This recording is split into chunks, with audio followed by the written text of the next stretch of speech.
Hey VC, how you doing? Jamie here, back again. Hope you guys are all doing well. Had a good week. Just been enjoying a couple of days of nice sunshine, which is a rare thing up here, although it's fading away a little bit now, looking outside. But yeah, I thought I'd jump back on again and just share a few bits and pieces that I've been spinning over the last week or so. So without further ado, let's start off here with a Polish group kind of continuing the non-US jazz theme from last week's video. This group is called The Quartet, which does not give too much away. This was released on the Pol Jazz label in 1979, and yeah, this is just a great piece of modal jazz really. These guys only put out 2 records. There's this one on Pol Jazz and another one on Edward Vasala's Leo label out of Finland. Yeah, I mean, this is very much sort of in the Coltrane vein. In particular, the tenor sax player, Tomasz Sugalski, has a lot of the sort of Coltrane vocabulary in his playing, especially on The Promise, which opens the first side. Yeah, it's got that sort of power to it.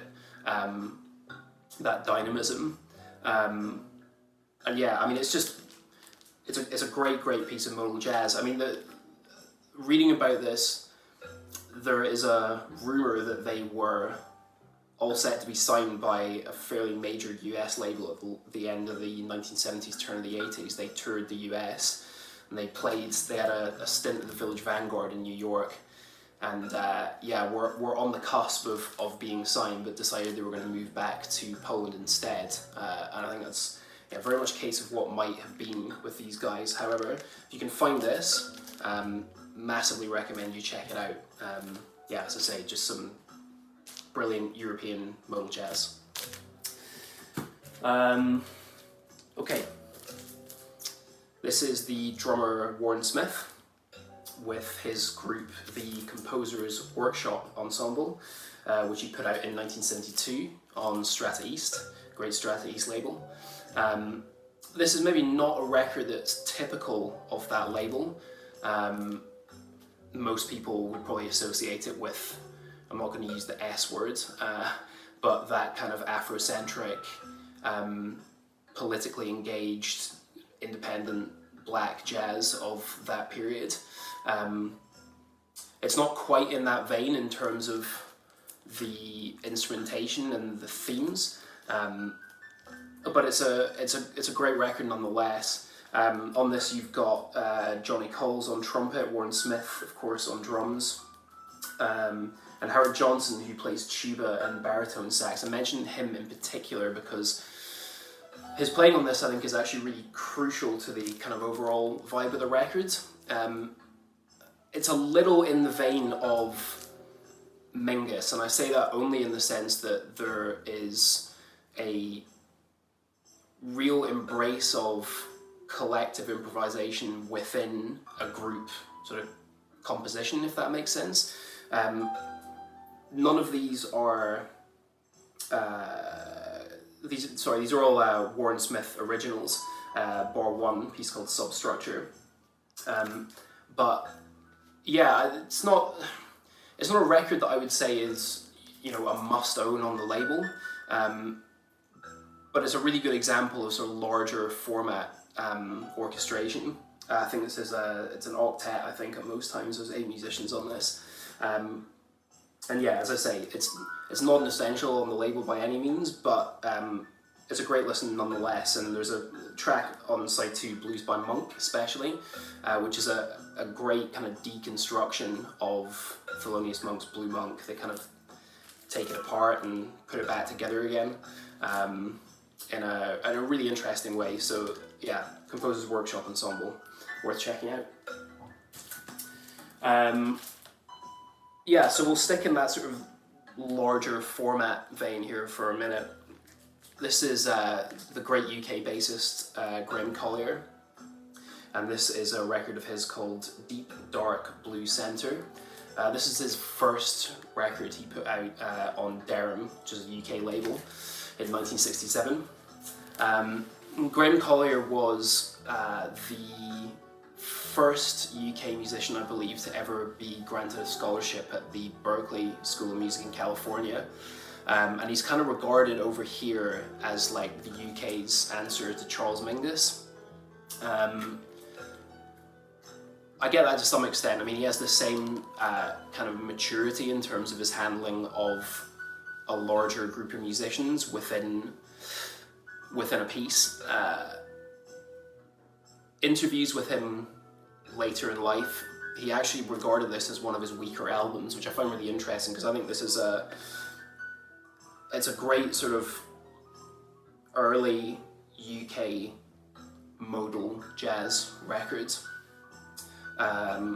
These are all Collier originals, with the exception of the opening track, Blue Walls, which was composed by Charlie Mariano. So again, you have, I guess, the Mingus connection there to some extent. But yeah, there's just beautiful, beautiful compositions on this and beautiful playing as well. And it's worth mentioning some of the other musicians on this. Kenny Wheeler on trumpet, who obviously went on to incredible things in his own career with the likes of Anthony Braxton and then his own compositions and his own records on ECM later on. And also Carl Jenkins and John Marshall, which many of you will probably know from the UK band Soft Machine. They went on to play with Soft Machine from, I think, probably 5th onwards, that record, although my Soft Machine knowledge isn't great, so I'm sure there's somebody here who can correct me. But yeah, anyway, Graham Collier, Deep Dark Blue Centre. Yeah, great UK jazz. We'll stick with UK jazz, but move to this year. This is a new album by Vibration Blackfinger, which is one of the projects from the drummer LaSalle Gordon, who was in an acid jazz group called the Brand New Heavies back in the sort of 80s, early 90s. This is the second record that he's put out under that moniker, and he's again dabbling in that that sort of world of spiritual jazz. I really don't like using that term, but he uses it, so I'll use it in this context. Yeah, I mean, it opens with a cover of the New Life Trio's Empty Streets, Steve Reed's band from the 70s. Yeah, it's a really interesting blend, this, of like acoustic jazz, but also electronic music. There's a little bit of kind of drum and bass influence in there. There's a lot of sound samples, kind of field recordings, spoken words. Yeah, Empty Streets is a great track. Acting for Liberation as well, part 1 and part 2. Yeah, just I think everything that's great about what's happening in UK jazz at the moment. There's a lot of UK jazz out there, new UK jazz. Some of it to me can get a bit samey after a while. This is the good stuff. This is the really, really good stuff. It's pulling bits from British culture, both historic and contemporary. It's drawing from American influences, and it's really politically engaged. It feels like a record for now in a lot of ways. So yeah, I'd highly recommend checking this one out. This is Vibration Blackfinger. Okay, drummers. Let's stick with drummers. This is a great record, this one. This is from the Swiss drummer Peter Geiger, and this is his group Family of Percussion. And it had a bit of a rotating cast over the years. I think they put out 3 or 4 records on a German label called Nagara, I believe it was pronounced. Yeah, on this there's the Indian percussionist Trilok Gursu, and also Doug Hammond, who of course put out that great record on Tribe, and also had his own imprint, was it Ibib, I think, Records it was called. Yeah, so this is, I think, their second record, Here Comes the Family, and this features Archie Shepp on it as well, who on the opening track, Here Comes the Family, the title track, plays some brilliant flute, but also sings. It was apparently completely spontaneously done in the studio. and it's this sort of blues infused, it's like halfway between like a rap and a sort of gospel song. I don't really know how else to describe it, but it always brings a smile to my face, and also just the groove behind it with the 4 drummers on it is just like, yeah, it's killer. So if you can find this, grab it. Definitely on YouTube as well if you want a sound sample. Yeah, Family of Percussion, Here Comes the Family. Yeah, cool. So today is this man's birthday. This is the drummer Jeanette.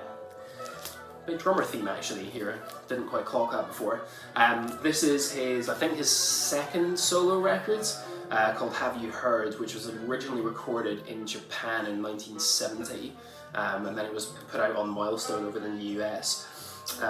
Features Gary Peacock on bass, and Hideo Ichikawa on piano, and also Benny Maupin on sax and flute, and I believe, is he on bass? Yeah, he's on bass clarinet as well, which he's obviously pretty well known for from the Bitches Brew sessions, amongst other things. Yeah, I mean, this is a great example of that kind of late 60s, early 70s period where you were finding these younger jazz musicians starting to deal not just with electronics, but with the rise of R&B and soul and funk and all of those elements kind of coming together in this kind of tumultuous stew.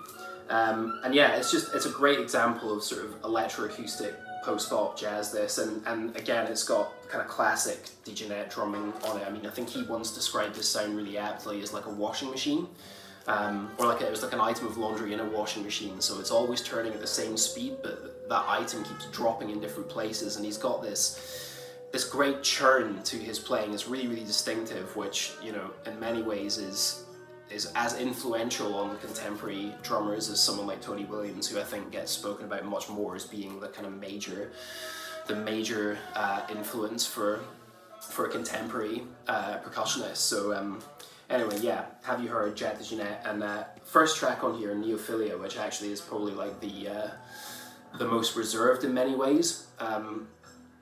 Very, very haunting melody, that one. That's Maupin's composition. It's him on bass clarinet, and it kind of unfurls over 9 or 10 minutes. And it's beautiful. And there's a great version of that he's on Lee Morgan's Live at the Lighthouse as well, if you know that, which is a incredible record too. But yeah, Jeanette had to play something of his on his birthday. Have You Heard? Okay, so yeah, I saw last week, I think, maybe a couple of weeks back, Chris Cole, John Coltrane 68, shared in his kind of non-US jazz records list this great record, which is called Silver World by Hosan Yamamoto. He's a bamboo flute player, and yeah, it's this sort of modal jazz, kind of hybrid between Japanese folk compositions and kind of long form jazz, and Masabumi Kikuchi's on piano on this as well, who is one of my favorite Japanese musicians. And so I pulled this out to listen to it again. It sounds as good as ever. It's a really, really terrific record. I mean, I can only echo everybody else's comments on this. It's great. But actually listening to this and pulling this one out made me reach for this kind of unusual record here. This features him as well, and this is a Ravi Shankar record called East Greets East, and yeah, it's I mean, it's a fusion record. I think I used this phrase last time, kind of fusion in its purest sense. You've got Ravi Shankar and Ali Raka from India, and then you have Hosan Yamamoto and Susumu Miyashita on koto. So I think it's 3 or 4 tracks in total, and they're all composed by Ravi Shankar, but they've been composed effectively to display Indian music with Japanese instrumentation, and the way the album's actually structured, it kind of guides you through that journey. It opens with a solo koto piece, which to my ears initially sounded just like, I mean, it sounded like a Japanese piece, but it's in fact a traditional Indian composition. And then from there you move into a solo tabla piece, and then they bring the group together.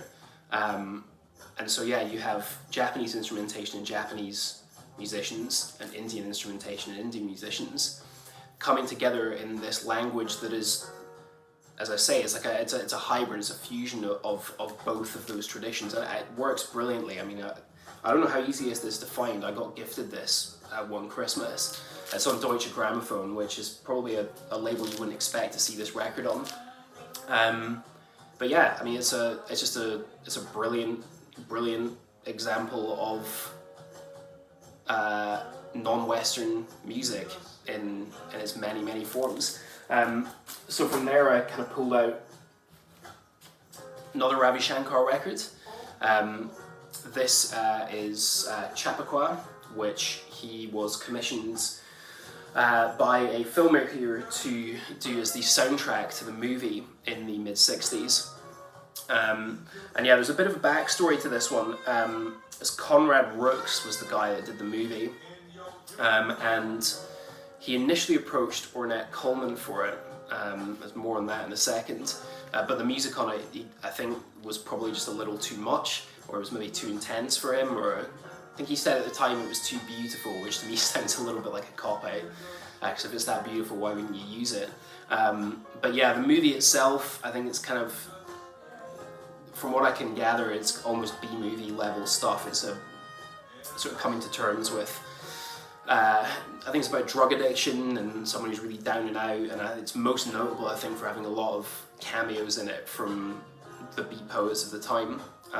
Yeah, it was like 65, 66. This to me sounds like a soundtrack. I mean, it's great Ravi Shankar, but there are elements of spoken word that run through it, which I think must be excerpts from the movie. I've not actually heard it, seen it rather. But yeah, I mean, it's great Ravi Shankar. It's probably not essential Ravi Shankar, but it's a kind of good curiosity record nonetheless. But yeah, that led me to pull out the first version, Ornette Coleman's version, and yeah, this to me, not one that you see discussed very often. I don't think it seems to have fallen between the cracks of the kind of iconic Atlantic records that he put out with that classic quartet that he had. And then the later works that he had with Primetime, or even Skies of America, which I think this kind of looks towards. Yeah, so this is, as I say, recorded in 1965. Features his working trio at the time, which was David Zenzen on bass and Dennis Charles on drums. They would go on to record 2 records on Blue Note, Live at the Golden Circle, which are kind of great albums in their own right. And yeah, this really is like premium Ornette Coleman, really, and it's quite a distinctive record in that it has this sort of freewheeling trio, but in amongst it, interspersed, are these kind of bursts of orchestration with he has a full orchestra in his arsenal, and they just kind of appear and disappear at moments throughout each side. I mean, there are no track titles. It's just side 1, side 2, side 3, side 4. And to be honest, I can see why this wasn't used for the movie. I mean, it's almost too good as a piece of collective improvisation to really be put underneath a film with dialogue in it. There's just way too much going on. They're listening at all times. You can tell they've got big ears. But yeah, that colouring from the orchestra throughout it just really elevates it to another level. So if you can find this, I don't think it's that easy to find in the US. I think it was only issued in Europe and Japan initially, and basically got shelved completely for American release. But if you can get hold of this, I highly recommend it. I mean, I really do think it's one of Ornette's best records by some distance. Yeah, it just doesn't get spoken about enough, really. A little bit of a left turn here.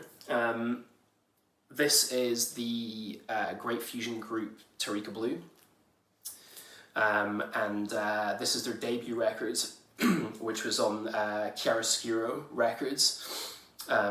And this is called The Blue Path. This was, they only put out 2 records. I'm going to show the other one in a second. Yeah, it's great fusion. And it's fusion kind of, I don't really know how best to describe this. This is almost a more delicate, sensitive side of jazz rock fusion than perhaps you find on a lot of records at the time. When you think of bands like Mahavishnu or Return to Forever, and there's a degree of pyrotechnics and a sort of brash, kind of chest out masculinity in the playing, where it's kind of chops first and a need to show the sort of ability on the instrument, which sometimes I find a little bit of a turn off with that kind of genre, but this is not like that at all. Much more soul infused. Yeah, on here you have Phil Clendenin, who was the kind of founder of the group, on keys. He's got a great touch on Fender Rhodes. And of course the great Ryo Kawasaki on guitar, who passed away just a few months ago. And yeah, he in particular is all over this record. It's got some fantastic guitar solos on it. Yeah, it's a terrific album. But it's edged out by this one for me.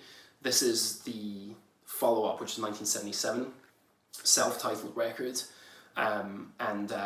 Yeah, wow, I mean, this record is so good. I think it's probably best known for the track Dreamflower, which Erykah Badu sampled, which has got a beautiful slow groove to it and kind of bending Kawasaki guitar line. But actually for me, it's the two of the up-tempo tracks which feature vocals on them. The first track I don't think has got, the first record rather, I don't think has got any vocals on it at all. But this one, yeah, Truth is the Key and You'll Be With Me, just like high tempo, soulful, driving, kind of jazz funk fusion of the highest order. And again, there's a lighter touch to this band that you don't find in a lot of fusion records at the time.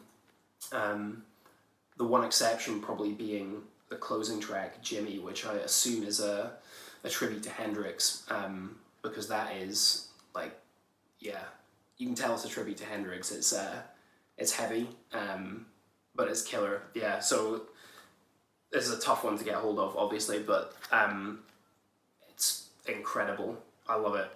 Tarika Blue. So yeah, I guess that's it for this time. If you made it this far, thanks for watching. Yeah, I'll catch you next time. Take care. Cheers.